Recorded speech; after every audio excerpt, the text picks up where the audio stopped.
Animación nas rúas, maxia, contacontos, deportes, música, ata unha trintena de actividades para toda a familia dan forma á programación de Nadal do Concello de Poio. Un Vive o Nadal en Poio para dinamizar durante todo o mes de decembro e parte do mes de xaneiro, para animar a vivir o Nadal de primeira man no noso concello, na hostelería, no comercio, coas nosas familias. O programa comeza este mesmo venres e prolongarase ata o 8 de xaneiro. Moitas das actividades terán o epicentro na explanada da Seca. Por segundo ano consecutivo, dende o 26 de decembro instalarase a carpa de Nadal. O Nadal vai a chegar, como non pode ser de outra maneira, a todos os rincóns deste concello, e agora o que pedimos desde aquí é que este esforzo se vexa compensado, que estou seguro que sí, coa participación dos ciudadanos, e que, como ben dicía Raquel, que este Nadal se viva en Poio. Creo que temos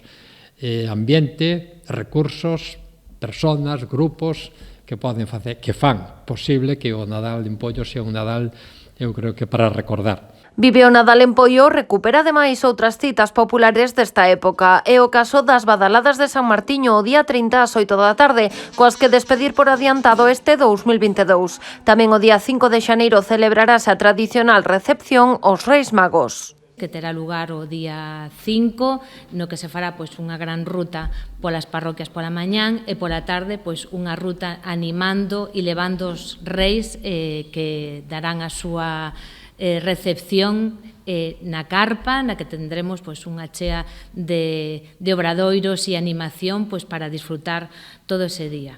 O programa inclúe novidades. O sábado 7 de xaneiro haberá festa infantil e o domingo 8 a orquestra La Ocabant ofrecerá un concerto que porá o broche de ouro á programación.